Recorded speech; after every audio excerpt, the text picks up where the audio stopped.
언론중재법 개정안을 두고 평행선을 달리던 여야가 극적으로 합의점을 찾았습니다. 국회 연결해서 자세한 상황 알아봅니다. 장윤희 기자, 여야 합의 내용부터 전해주시죠. 네, 더불어민주당과 국민의힘은 다음 달 27일 언론중재법 개정안을 상정하기로 극적 합의했습니다. 약 한 달간 더 숙의할 시간을 갖기로 한 겁니다. 이를 위해 양당은 8명이 참여하는 논의기구를 만들기로 했습니다. 8인 기구에는 민주당과 국민의힘 소속 의원 2명씩과 양당이 추천하는 언론계 인사 각 2명이 참여합니다. 이 합의안은 양당 의총에서 모두 소속 의원들의 추인을 받았습니다.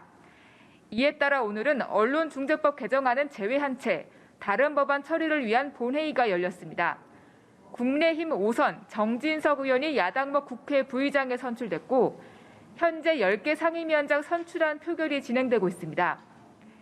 이어 수술실내 CCTV 설치를 의무화하는 법안, 1가구 1주택자의 종부세 과세 기준선을 9억에서 11억 원으로 상향 조정하는 종부세법 개정안, 사립학교 교원 채용 필기시험을 교육청에 위탁하는 법안 등이 처리될 예정입니다.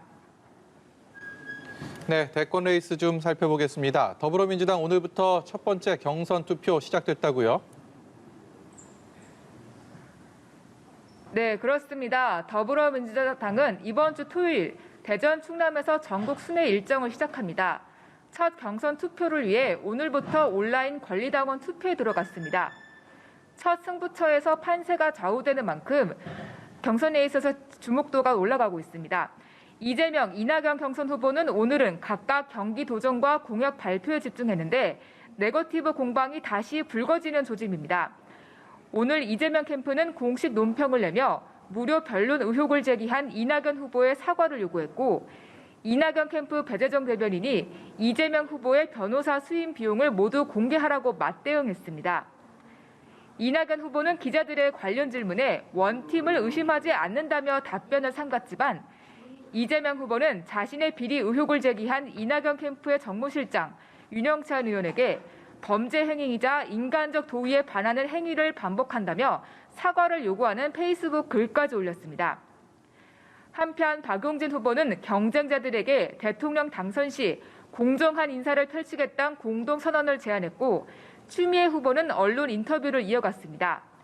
자가격리 중인 정세균, 김두관 후보는 온라인으로 표심 잡기 행보를 펼쳤습니다. 네, 이번엔 국민의힘 상황 알아보겠습니다. 국민의힘은 오늘 오후에 대선 경선 후보 등록을 마무리하지요?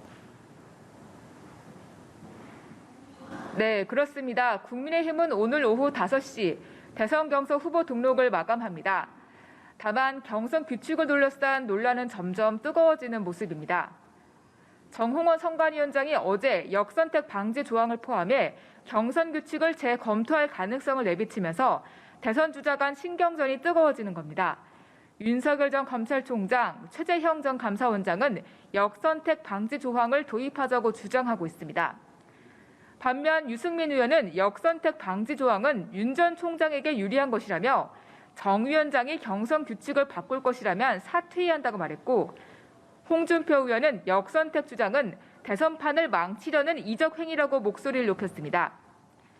하태경 의원은 정권 교체를 위해선 기선 제압용 싸움을 멈춰야 한다며 1차와 2차 컷오프 모두 일반 여론조사와 당원 투표를 절반씩 진행하자는 중재안을 제안했습니다. 한편 윤 전 총장은 오늘 유경수 여사 생가를 찾으며 이틀째 중원 표심을 공략했습니다. 원희룡 전 제주지사는 위드 코로나 기자회견 뒤 부산으로 향했습니다. 지금까지 국회에서 전해드렸습니다.